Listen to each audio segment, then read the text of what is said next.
que você não tem celular? Não, eu vou te dizer, eu tenho, mas toda vez que toco eu levo um susto, porque eu não dou meu número para ninguém. Eu acho essas novas tecnologias devastadoras da nossa capacidade de atenção. Eu tenho muito medo de entrar na cracolândia digital. Economista, filósofo, imortal da Academia Brasileira de Letras, ele ocupa a cadeira número 2, que foi de ninguém menos do que Guimarães Rosa.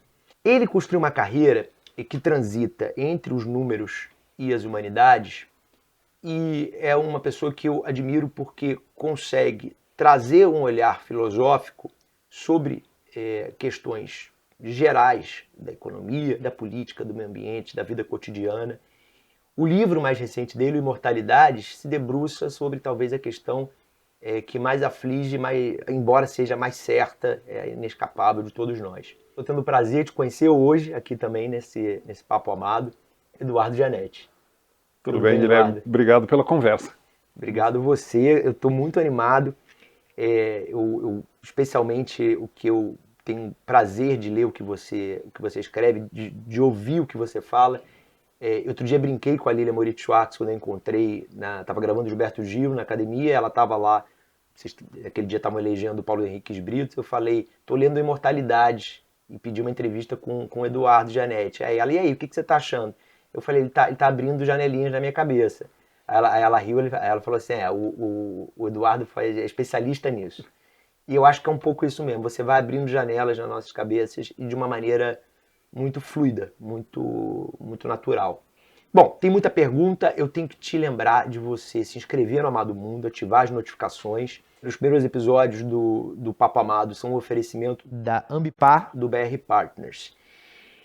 Eduardo Gianetti, no seu livro Imortalidade, que a gente vê aqui, você lembra que a morte não é o tema principal do livro, mas sim a afirmação da vida. Né? A afirmação da vida, de certa maneira, ela se faz necessária porque pela inescapabilidade da morte. Por que é preciso que a gente afirme a vida? Não seria necessário só viver? Tem essa relação que eu fiz? Assim, é porque a gente sabe que vai morrer, então a gente tem que reafirmá-la? Guilherme, talvez a força mais poderosa da existência seja o desejo de sobreviver, de existir. Tudo que vive se aferra à vida. Cada célula do nosso corpo luta para viver e para continuar vivendo. Do mais simples ao mais complexo organismo, esse desejo de permanecer no reino dos vivos preside a existência. A diferença para o homem, para o ser humano, é que nós temos a ciência antecipada da morte. Então nós buscamos, de alguma maneira, encontrar formas de perpetuação. E a estrutura do livro, o argumento do livro, é que essas formas de perpetuação, de perenidade, de busca de perenidade, são fundamentalmente 4. Cada uma das partes do livro é dedicada a uma delas. Sim. Né? É inescapável da condição humana esse anseio. Eu acho que todo ser humano se pergunta, afinal de contas, o que é tudo isso? O que significa estar aqui consciente de que existe e sabendo que deixará de existir? Houve um tempo em que não existíamos e haverá um tempo em que não mais existiremos. E o que significa tudo isso? Você acha que essas reflexões são feitas por todo mundo em algum grau? Eu acredito que sim, e eu procuro mostrar com evidências no livro que isso remonta à mais antiga ancestralidade do animal humano. Olha que coisa curiosa. A pedra foi usada para fazer túmulo antes de ser usada para moradia. Porque a casa dos mortos é eterna e a dos vivos é provisória. O cuidado com os mortos mostra esse valor que se atribui ao além, ao que vem depois. Isso permeia toda a existência humana. Outro exemplo que eu acho super bacana. Qual é o primeiro registro escrito que existe na história da humanidade? É um texto sumério de uma epopeia. Sobreviveu em tabuinhas de argila totalmente fragmentárias que há muito, muito trabalho foram sendo montadas e constituíram o épico de Gilgamesh. Qual é o tema central desse épico? A busca por parte de um rei mesopotâmico da planta do rejuvenescimento. Olha. E ele sai, com muitas aventuras, em busca da planta do rejuvenescimento, não encontra, descobre que não vai ter, e aí ele tem uma história de aprendizado. Então ele resolve se perpetuar na memória dos súditos, por meio de um bom governo. Ele parte buscando a vida eterna, biológica, e ele era um tirano. Quando ele não encontra isso, ele tem uma conversão, se torna um bom governante, e o anseio de perenidade dele se manifesta na tentativa de deixar um legado de feitos que o perenizem na memória das gerações futuras. Isso é o mais antigo escrito literário de que há registro na história da humanidade, 4.000 anos atrás. Essa é a inquietação central do livro. Como é que o ser humano busca saciar esse anseio de perenidade? Logo no primeiro texto, você faz uma das perguntas que são centrais da filosofia, talvez tenha sido a primeira, é o quem sou eu? Ela é uma busca eterna e irrespondível? Eu acho que é eterna. Ela está sempre se renovando. Não há uma resposta final conclusiva. E o mistério da existência não se rende a nenhum tipo de explicação, pelo menos nos moldes como nós, até hoje, conseguimos tentar dar conta disso. A coisa mais complicada, Guilherme, porque suponha que encontre uma resposta. Eu já sei o que está acontecendo, tudo isso não passa disso. Deus Criador, um hacker ET entediado, ou vômito de Bumba, as mitologias. O vômito de Bumba, o que é isso? É uma cultura africana muito remota que atribui o cosmos a um Deus que passou mal e vomitou o universo. Olha, faz sentido. Bom, não vai muito longe. O descobridor do DNA, Francis Crick, especula que a existência, o mundo natural, o cosmos, pode ser a vida da natureza pode ser um experimento abandonado num canto de um laboratório de deuses. Sim. Que começaram um experimento, a coisa deu meio errada, eles deixaram lá no canto e está correndo. Somos nós. Somos nós. Mas todas essas especulações, suponha que uma delas seja verdadeira, duvido, mas suponha, sempre se coloca uma outra questão. Mas por que isso? O que está por trás dessa explicação? Então isso não tem fim, não tem a palavra final. A qualquer resposta que for dada, você pode renovar a busca e indagar de novo. Mas por que assim, não de outro jeito? Por que existe alguma coisa em vez do nada? Exato. Então volta. Por definição, esse tipo de inquietação está fadado ao eterno recomeço. Qualquer que seja a resposta, se coloca novamente a busca. Aqui tem um capítulo, eu peguei aqui para colar porque eu não lembro do nome do capítulo, que é o Prolongar a Vida, que é a parte 1. A ciência permitiu que a gente prolongue a vida, a gente já consegue fazer isso. Às vezes por dias, semanas, meses, anos, né? Há pessoas que vivem em cuidados paliativos, às vezes mais de uma década. Qual é o limite, do ponto de vista filosófico, que a gente, como ser humano, até onde a gente vai nessa sede de tentar continuar aqui, assim? Até onde que a gente está disposto a ir, filosoficamente? Guilherme, quando eu comecei o livro, eu era muito cético em relação a qualquer aceno de vida eterna, do ponto de vista biomédico. Depois de estudar o assunto, eu acho que é uma questão de tempo. Não vai ser na minha geração, nem na sua, nem dos nossos netos. Mas por que é uma questão de tempo? Porque não há nada intrinsecamente inexequível na perenização indefinida de um ser biológico. Para cortar um longo caminho, a descoberta que mais me assombrou foi feita por um médico japonês, Yamanaka, que ganhou o Nobel de Medicina em 2012. Esse médico, ele sintetizou 4 proteínas que são produzidas pelas células embrionárias. Só pelas embrionárias, células-tronco. Depois que ela se desenvolve, ela para de produzir. Ele isolou as 4 proteínas. Ele pega essas 4 proteínas, são chamadas fatores de Yamanaka, e mistura com uma célula adulta de qualquer órgão de um mamífero. Esta célula adulta regride ao estado embrionário. Não é que o tempo para ou que o tempo desacelera, o tempo regride. Certo. Ela volta. E a partir dessa célula embrionária você pode desenvolver qualquer órgão do corpo. Agora, filosoficamente, psicanaliticamente, essa imortalidade, essa vida eterna é atordoante também, né? Não, aí é uma outra questão. Essa é a questão interessante. É a questão filosófica. É atordoante. Mas a questão da execuibilidade... entendi.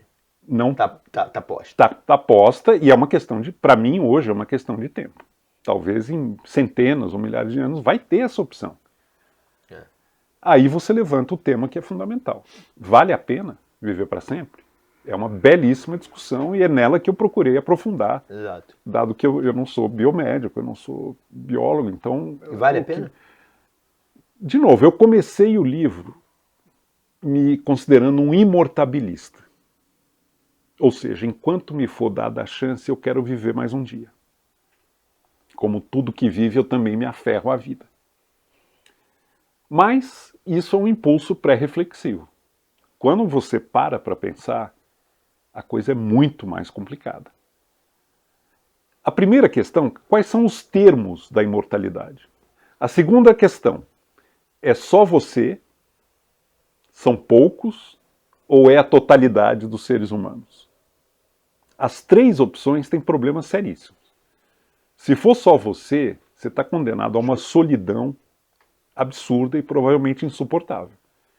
Você vai ver as pessoas que você ama e todas as pessoas que você preza desapareceram e você continua vivo. E você já viveu provavelmente tudo que um ser humano consegue viver. Provavelmente se torna insuportável continuar vivo nessa circunstância solitária. Se forem poucos, suponha que seja muito caro, que seja restrito aos ricos e poderosos, vai criar uma divisão e uma desigualdade na espécie humana que é também, provavelmente, insuportável. Porque aí vão surgir praticamente 2 espécies, os eternos e os mortais. Sim. E vai criar um ressentimento e uma guerra brutal, porque as pessoas não vão aceitar. Da luta de classes à luta da vida, né? Da vida, da existência eterna. Da existência eterna. E vamos supor que seja para todo mundo. Democracia total. Todo mundo toma uma pílulazinha, está imortal. Acabou a sucessão. Completamente. Vai ser a última geração. Não tem mais criança no mundo. Não se renova. Não pode ter, né? Não pode ter.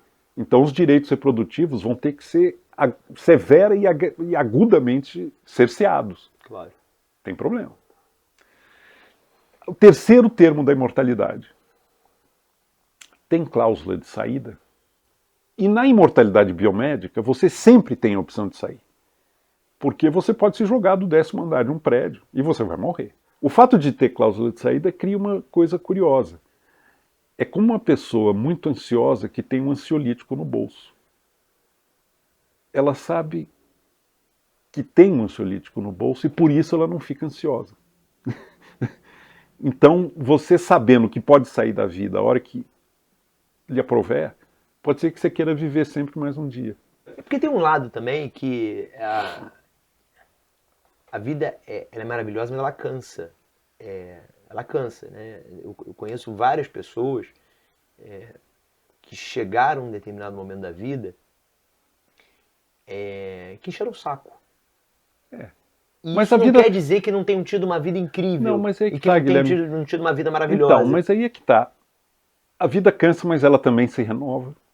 E ela costuma cansar quando os nossos sentidos e o nosso vigor, o nosso elan, já está muito enfraquecido pela passagem do E tempo. se aí biomedicamente não tiver, Olha, ele falou que é execuível a vida eterna. Então, assim, essa entrevista aqui, se você quiser parar aqui, a sua vida já mudou e você agora tem que se dedicar Não, mas não é pra achar nós. o seu elixir do tempo, achar o seu elixir da juventude. Mas é só lembrar que se você ainda não se inscreveu no Amado Mundo, se inscreva e ative as notificações, porque quando o elixir foi encontrado, a gente vai falar sobre ele aqui. Eduardo, como que você organiza a sua cabeça? Qual é o seu método? Você tem um método identificado assim para refletir? Ou você nunca estruturou isso? Não, eu fui construindo isso ao longo da minha vida, nos últimos, digamos, 50 anos. Eu tive uma experiência na faculdade que me deixou bastante angustiado na época. Eu lia os livros que eram pedidos, gostava, achava que tinha feito o que eu precisava fazer. Um mês depois eu me perguntava, o que ficou daquela leitura? E eu ficava arrasado, Guilherme, porque não ficava quase nada. Eu já tive essa agonia várias vezes. Não ficou quase nada. Eu falei, mas não é possível, eu li esse livro há 2 meses atrás, eu já não lembro quase nada. Tem alguma coisa errada. Volta e meia eu sofro com isso. Eu falei, não, isso não pode continuar. Eu vou começar a anotar por escrito, num caderno, parágrafo por parágrafo, o que eu estou lendo. Ou fazendo uma paráfrase, colocando nas minhas palavras o texto, ou, entre aspas, aquilo que o autor escreve que eu acho espetacularmente bem resolvido, como expressão. Então peguei um livro que tinha sido indicado, investi um tempo enorme para ter tudo anotado e registrado no meu caderno. E cadê os seus cadernos? Eu posso te mostrar. Você tem? Tem. Sensacional. Aí eu me perguntei 3 meses depois o que eu lembrava. Cara, eu lembrava quase tudo. Eu era capaz de dizer uma passagem do livro porque eu tinha memorizado. Adotei como disciplina, toda vez que eu ler um texto que me parece importante para a minha vida, eu vou parar e vou fazer o exercício da leitura microscópica. Foi assim que eu chamei o método. Interessante. E comecei a anotar. Isso foi em 1979, eu lembro exatamente o momento em que começou. 2 vantagens daquele tempo que eu preservei. Caderno, anotando à mão. E até hoje é assim? Até hoje é assim. É muito mais flexível, ajuda muito mais a memória e permite abrir 3, 4 cadernos, fazer um sistema de referenciamento interno.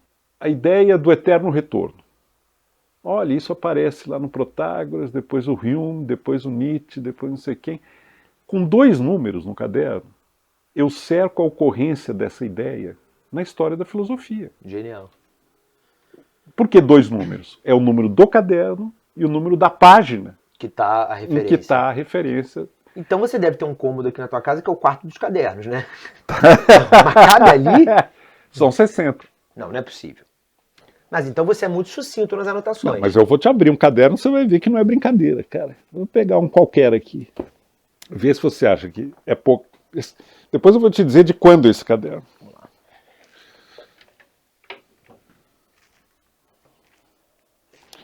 Esse caderno é de janeiro de 2003 a maio de 2004. Olha a flexibilidade que dá a entrelinha. Isso aqui não dá para fazer em computador. Aqui, ó. Não dá para fazer em computador e não dá para fazer até décima, mas não com a agilidade que você faz escrevendo, né? É. E esses post-its, o que são? Não, são páginas a que eu preciso voltar quando eu estou trabalhando alguma coisa. E aí aqui você tem indicação do que é o tema do caderno, né? Os cadernos não são monotemáticos, mas tem um tema dominante. Tá, entendi. Tá?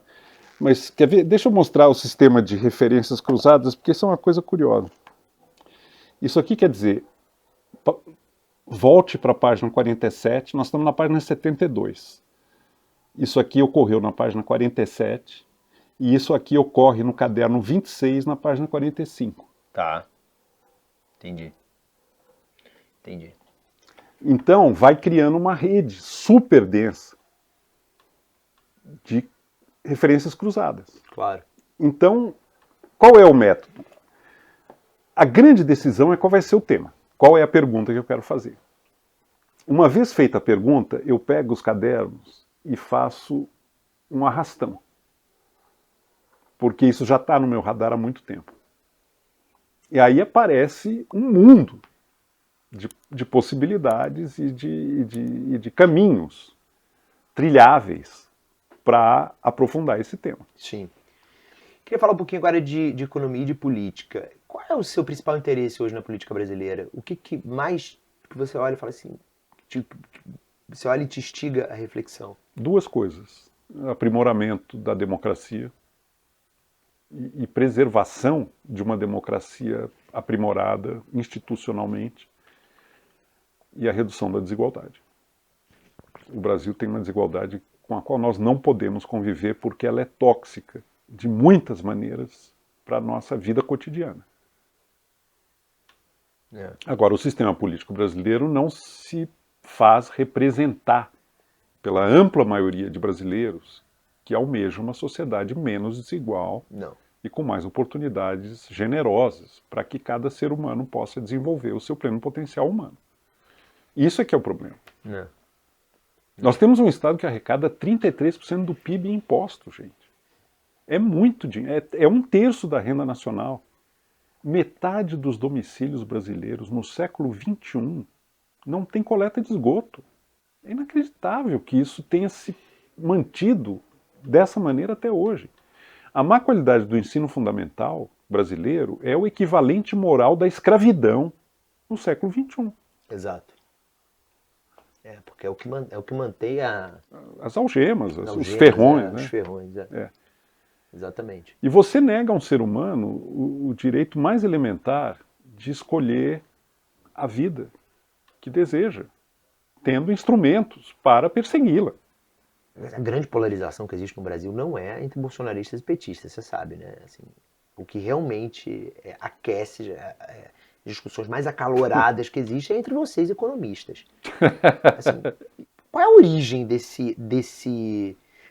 dessa polarização afetiva que você não é só um lado e o outro, você quer a morte do outro?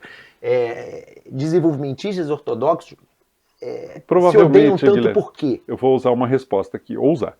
Provavelmente o que está por trás disso é a precariedade do nosso conhecimento.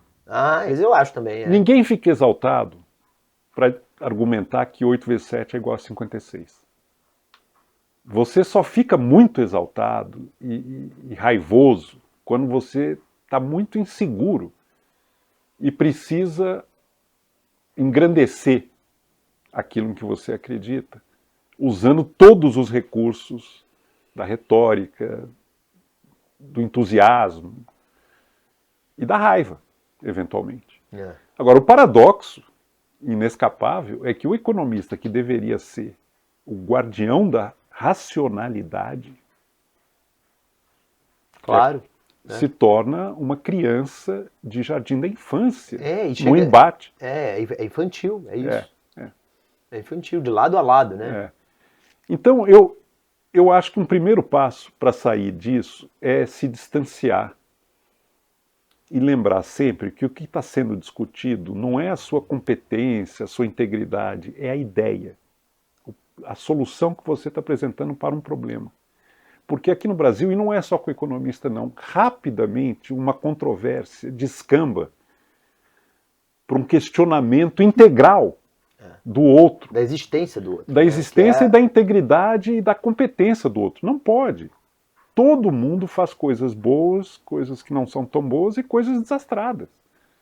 Se a gente se distanciar e discutir o mérito da questão, o que está em jogo aqui é isso. Será que nós temos a mesma pergunta? Queremos a mesma coisa? Se sim, qual é o melhor caminho? É esse por quê? Esquece quem é. O ideal é que fosse anônimo.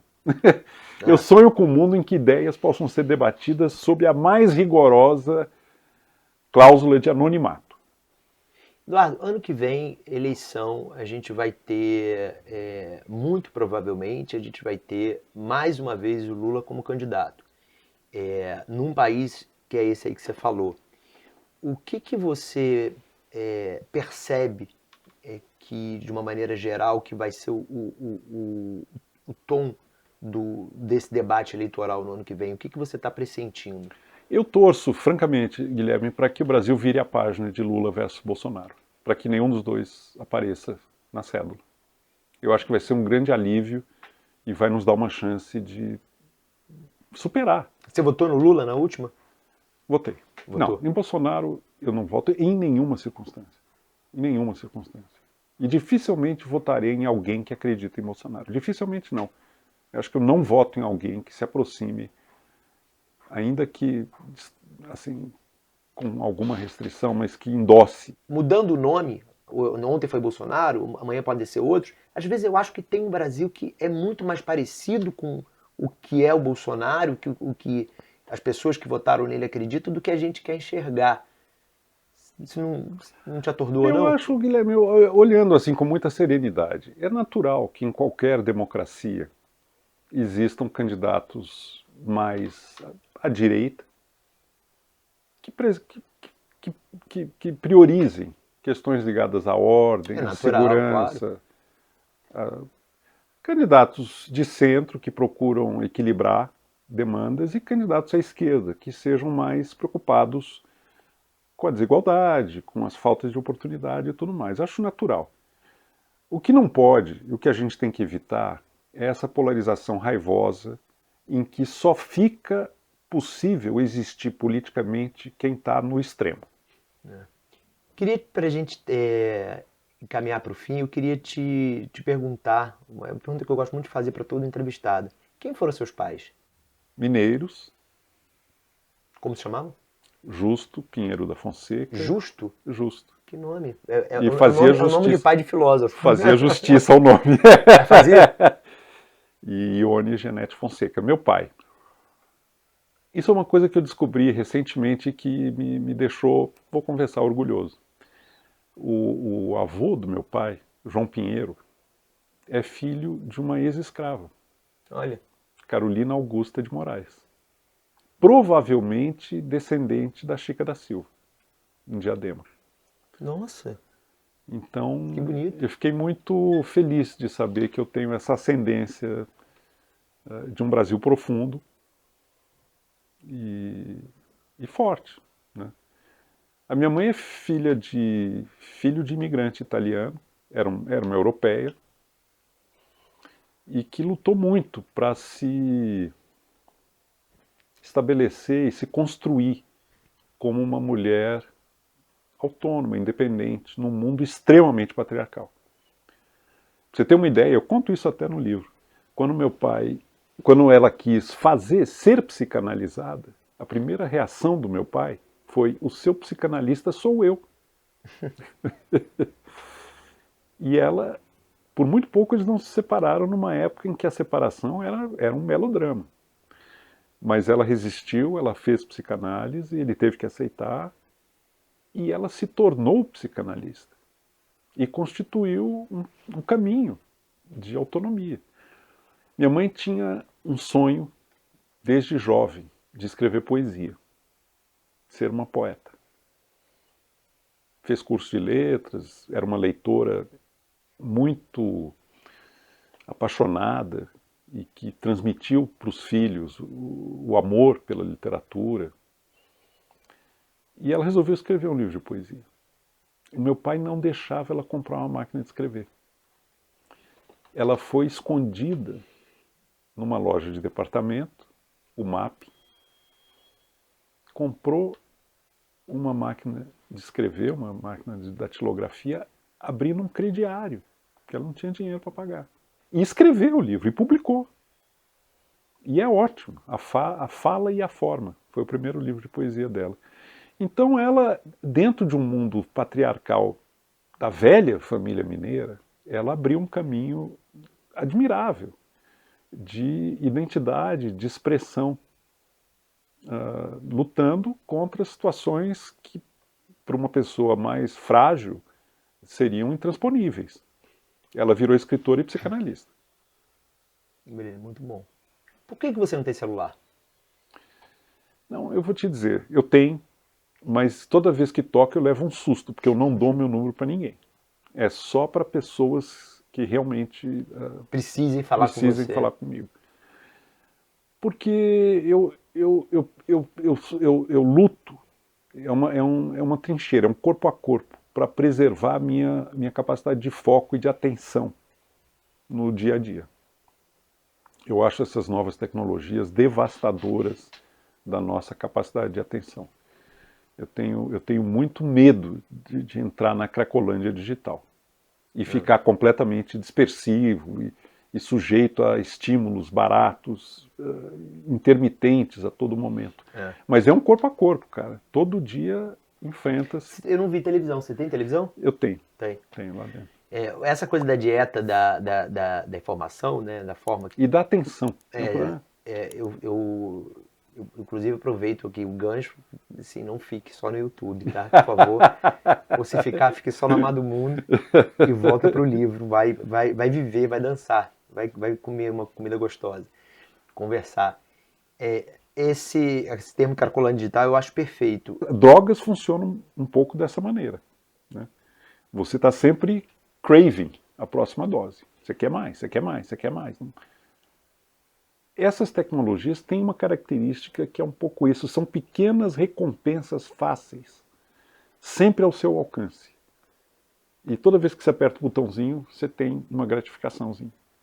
E você começa a fazer isso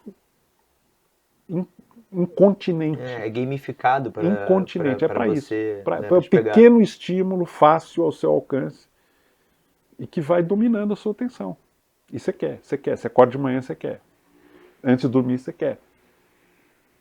Eduardo Janete, conversar com você também vicia. É muito prazeroso. Obrigado demais pela gentileza, pela abertura, pela mesma fluidez e facilidade que você tem nos livros, você tem na conversa. A gente aprende muito e você tem uma capacidade rara intelectuais que você tem curiosidade pelo outro também, pelo seu interlocutor. Eu acho que essas janelas todas que você abre, pelo menos eu sou assim, elas também vão trazendo iluminações, vão passando luzes por elas ao longo dos tempos, ao longo do tempo. Então, coisas que eu às vezes leio hoje, daqui a 2 meses vem um insight, eu tenho uma pergunta nova. Eu acho que isso que é bonito de pensar, né? Isso que você falou descreve muito o que eu sonho para um livro, que ele se torne um amigo da pessoa. Sim. Uma companhia viva, profícua. Tem livros com quem eu convivo e aos quais eu volto praticamente todos os anos. Porque, de novo, é como uma amizade, se renova. Fala, que bom. Qual livro você mais releu na vida? Não sei se tem um, mas eu posso citar alguns para os quais eu volto permanentemente. Um que você volte permanentemente. Um que me faz companhia desde que eu me lembro. Então, eu vou falar 2, se você me permitir. Que eu releio periodicamente. A Teoria dos Sentimentos Morais, do Adam Smith, do Adam Smith, e Os Irmãos Karamazov, do Dostoiévski. Muito bom. São companheiros de vida. Tá com eles é quase como estar com um amigo muito querido, familiar, próximo, tendo uma conversa adorável. Eu tenho essa relação com música. Eu falei isso para o Gilberto Gil nessa entrevista, que a gente estava falando da morte da Nana, e eu falei que eu fiquei, com a perda da Nana, eu fiquei como se eu tivesse perdido alguém da minha família, eu nunca vi, nunca estive com ela. Mas você cria, né, um laço com algumas obras de arte, né, no caso ele é um artista, que transcendem a vir uma coisa familiar. Né? E o prazer de voltar. O prazer de voltar. Prazer de voltar. Resposta ao Tempo, eu ouço Resposta ao Tempo 70 mil vezes e nunca me canso. Obrigado demais. Cara, obrigado. Valeu. E a você, obrigado pelo tempo. Gente, é conversa assim que a gente gosta aqui no Papo Amado, e você tem que... Não precisa ficar na cracolândia do digital. As notificações, elas são importantes se você sabe lidar, você tem educação midiática para lidar com elas. Eu, por exemplo, não tenho notificação em nada. Eu dei aquele pim-pim-pim. Mas se você gosta, ativa as notificações, e se você ainda não se inscreveu, se inscreve. Valeu!